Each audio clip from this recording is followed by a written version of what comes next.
Hello, sweet children of mine. Welcome to episode 7 of History, Horror, and More. Before we dive into this episode, I am going to correct a mistake that I made. I found out who makes this beautiful piece. It's a company called Bootleg as Fuck. Their Instagram is BOOTLEGASFCK. So go ahead and patronize them. They make really cool stuff. And I'm really happy I know who they are now because now I can buy more stuff. So the episode that we are going to get into is women's revenge movies, or as I like to call them, a trope that I learned a little nickname for is good for her movies. And we are out of Women's History Month, but I still want to talk about a lot of these movies that are good for her revenge movies. So we'll be starting with one of the greatest, in my opinion, the 2019 classic movie, Midsommar, starring Florence Pugh as Dani, the lead actress in the movie, who has a full range of emotions and things that happen to her. So I will be referring to my notes a lot because there are a lot of really fun facts about this movie. And also it's placed in this universe that Ari Aster, the director, has created. So if you've seen Hereditary, there are, I guess, a lot of tie-ins to Midsommar in this, because there's a fun fact that in Hereditary, you can see Dani and her boyfriend Christian walking in the parking lot. And I don't know if that was, intentional. I don't know if this factoid is true, but I think it's really fun and I like the idea of it. So Midsommar is a movie about a girl who is going through a really hard time, her boyfriend who is insufferable, and his insufferable friends. Again, this is just my opinion, and spoilers are ahead. I won't give a lot of spoilers about certain aspects of the movie. I'm actually really just going to focus a lot on Dani and her role through the movie. So this movie came out in 2019, and it begins with poor Dani. Her sister ends up killing herself and her parents in a murder-suicide. This affects Dani deeply, obviously, and she is currently going through a lot of tough times in her relationship with Christian. You get a great insight of what an asshole he is, because he's with his friends and she's calling and they're like, you were supposed to break up with her. And he basically says because of this tragedy, he can't. And, poor him, he's stuck in this relationship. I really hate Christian. He's the worst. So I'm going to have some strong opinions on this. If you haven't seen this, I would love you to watch it and just kind of get back to me as homework in the comments and be like, what did you think? Or if you have seen the movie and you have opinions about Christian, please drop them in the comments, because I could talk about this all day. So Christian is in college. He's writing a thesis on this particular part of Sweden where they have this summer solstice Midsommar festival every 90 years. Lucky for him, he knows somebody that lives in that area and is part of this, little collective that celebrates, and his name is Pelle, and he invites Christian and his friends, and Christian, reluctantly gets into a situation where he involves Dani, and Dani goes with them. When they arrive, there's a lot of culture shock, but you would think that college students that have been studying this type of area and things like that wouldn't be so shocked, but they are. One of the aspects of this movie is that there are no subtitles when the Swedish language, and I could be wrong, I believe it is Swedish, but they may have differed it a little bit. I'm not entirely sure, so please don't quote me. But I do know that they didn't have subtitles to make the audience as well feel isolated, the isolation that is supposed to be occurring in the movie and also occurring with Dani, Christian, and company. And then you also see there are some other outsiders there that were guests of of other people in the cult. Spoiler alert, this movie is essentially about a cult. Now, one of the fun things that I read was that if you really like this movie, it means you're more susceptible to be recruited into a cult. And if you don't like the movie, you're supposed to be less susceptible to being recruited into a cult. And if I haven't already established how much I like this movie, apparently I would be great to recruit into the cult.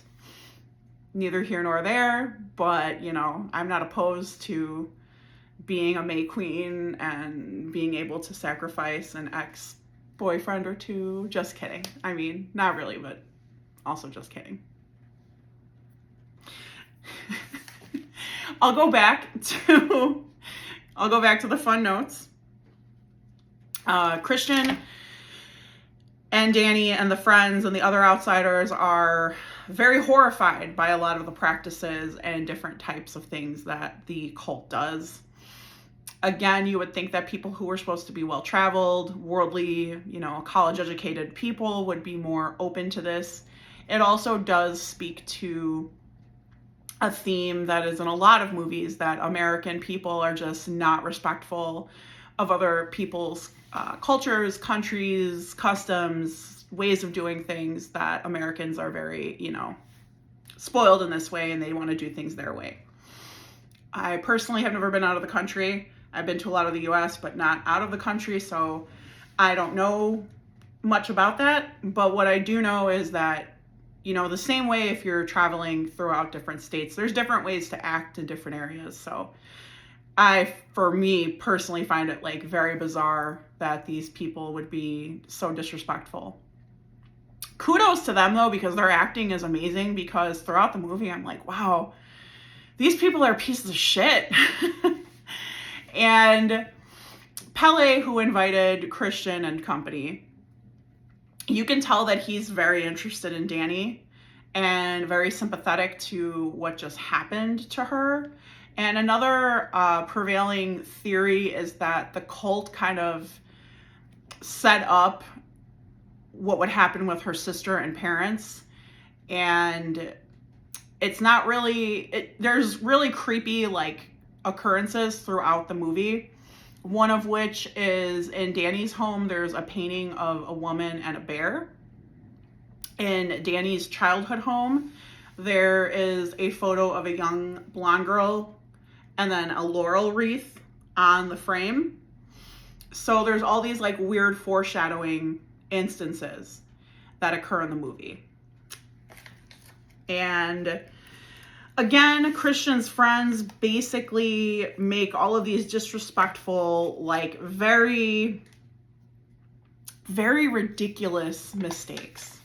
And they are punished for it severely. Ari Aster is really good, and especially in this and Hereditary, in making people just very uncomfortable with very visceral, realistic death scenes.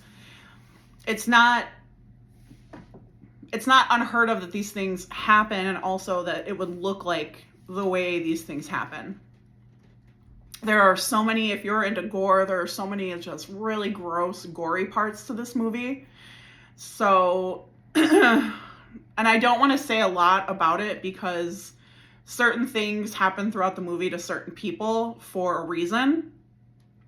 And I would rather you would just watch the movie and just kind of get those gaps filled in, because they're so interesting and the execution is so interesting. So one of my favorite parts is, you know, Pelle is having this conversation with her, Pelle. I think I'm saying it right, Pelle. Pelle's having this conversation with her, and he asks her, talking about Christian, do you feel held by him? Does he feel like home to you? Which you can tell that she does not feel held and he does not feel like home to her.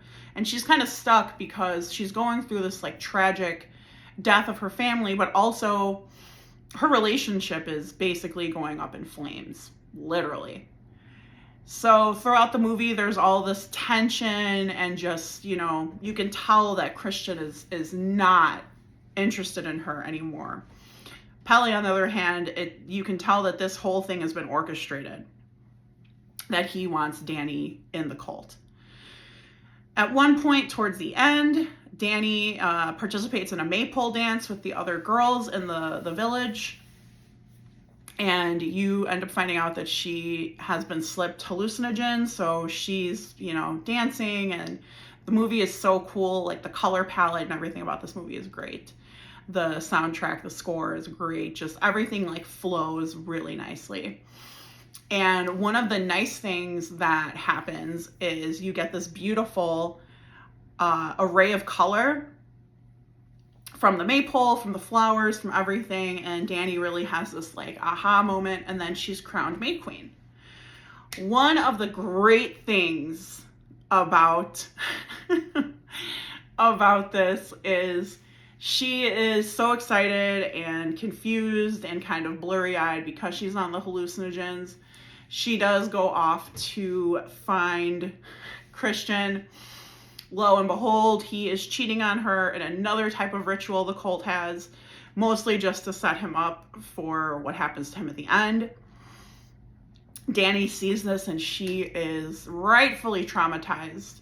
And I'm going to play the clip of this, but there's a really great moment after she finds him that the women of the village collect her, take her away, and they have this really intense crying and screaming session. And it's very cathartic, and just, you can tell that this is what she's needed from the tragedy, from her boyfriend, from like being in this place that is so like unreal and ridiculous and scary, and everything that's kind of brought this point to a boil. So I'm going to play the clip, and then we'll talk about that a little bit, and then we'll be moving on to our next movie.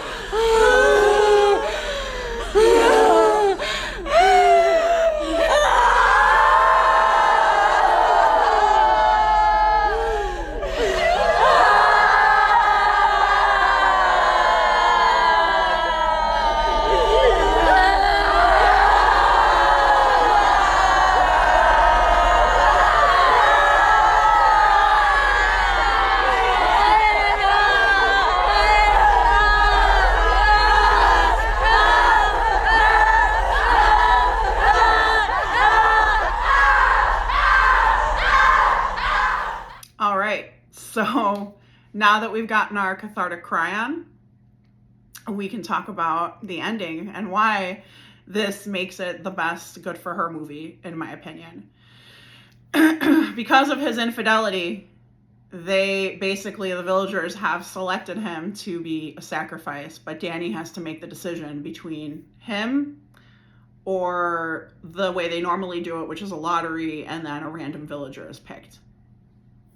Now, Danny is so hurt by everything. She's taken what Pelle has had to say. She's kind of thought about this through and through, and she decides that it's going to be Christian. Christian is then placed in a bear suit along with all the other outsiders, his friends, and the other people who have been brutally, ritualistically murdered. And those are the gaps I told you that you can fill in when you watch.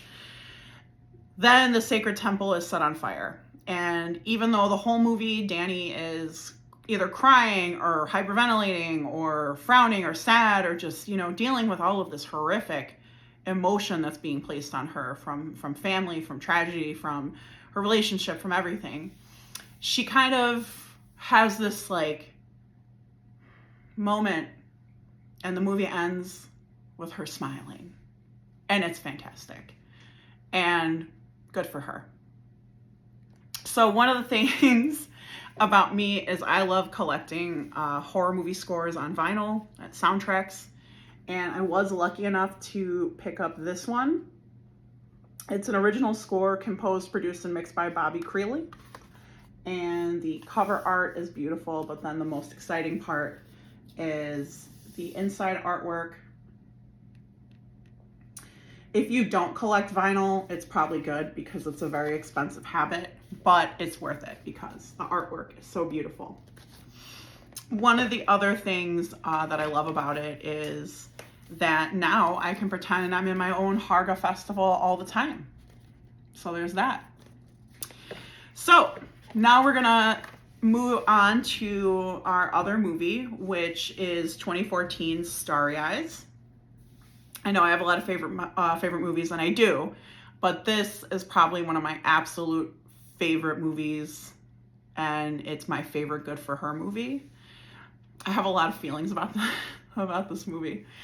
So Starry Eyes first of all, has an amazing, amazing score. It is scored by Jonathan Snipes. This cover art, gorgeous. It features Sarah in her final form, almost. This is a movie that it was deemed too evil to film in an LA bar. An LA bar told them they could not film there because the movie was too evil. So, also, the thing about this that's so dangerous about collecting vinyl is the variants. And I, for one, am obsessed with this. I actually own 2 copies of this vinyl because this was only put out by Waxwork Records. So the only way, other than watching the movie and buying this vinyl, was the free vinyl code in the vinyl. Only way you can listen to the score, which is really cool to me and very exclusive. So if you were a Waxwork Records subscriber, which is super expensive, and I don't even know how much it is now, but in 2014 it was expensive. They had a special variant called The Silver Scream, which is the title of the movie that Sarah, played by Alex Iso, is, auditioning for. And I'm going to find it in the wild one day. I found this one in the wild. The one I actually got from Waxwork is a gold record, which, although it's really cool, I want the goddamn variant. I want the subscriber variant. So if you have it or know someone or has seen it, just, hit me up. So, Astraeus Pictures. This is the symbol for Astraeus Pictures. But it's also the symbol for a cult. Yes, it's another cult, Good for Her movie. Astraeus Pictures puts out an ad for a movie called The Silver Scream. Our starlet Sarah is, basically in a bad place. Sarah works at a Hooters type knockoff restaurant called Big Taters, which is pretty just degrading. You can tell she just feels degraded and just dehumanized. Sarah's trying to make it in LA, like a lot of actresses do. She has a set of friends, which I use that term very loosely because all of them are pretty awful in their own ways. We have, the catty nemesis girl. We have the dumb one. We have the dumb one's boyfriend who's an idiot. We have the roommate who's supposed to be her best friend who's really a piece of shit. Probably the biggest piece of shit. And then we have the pick-me guy who's so in love with her, but, he's just like a really good guy. So, and as you can tell, none of these people are redeemable to me. Can't stand any of them. They all deserve what they get. Good for her. So, over the course of the movie, she's getting rejected. She finally gets this part.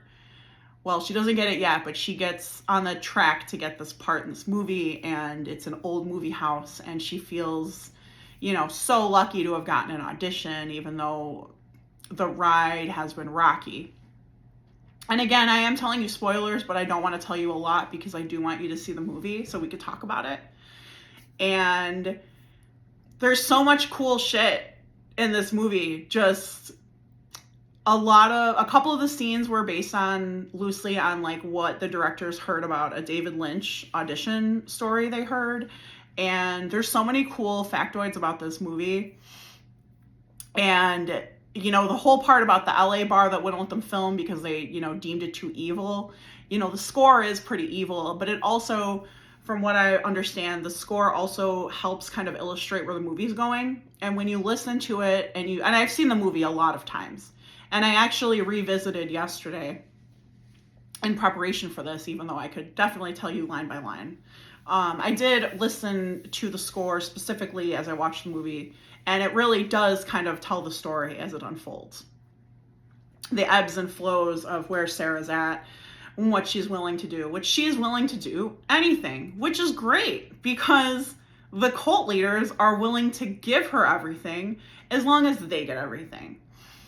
You meet this character they call the producer, and the producer basically tells her, you know, dreams require sacrifice, and so do we, meaning the cult members. So some of my favorite facts about this movie, or my favorite quotes, Sarah has this great dialogue with her boss at Big Taters, and he's saying like 1 million girls would, you know, want this job here. And from what I understand, LA is like a pretty like shit place when you're trying to like be a big star, and it's expensive, and you probably do have to take like dehumanizing jobs. But Sarah has this great line where she's like, I am not 1 million other girls. And I'm just like, fuck yeah, girl. No, you're not. No, you're not. Get it. So it's fantastic. Another favorite line from the producer, he tells her, ambition is the blackest of human desires. Everyone has it, but how many act on it?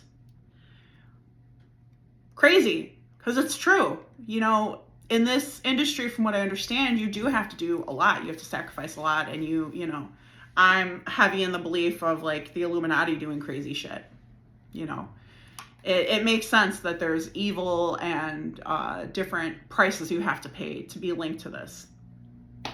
The producer also says to her, this is a long one, but he tells her that your face would be on a poster, the poster on a wall in a lobby in a theater with a marquee, a silver screen.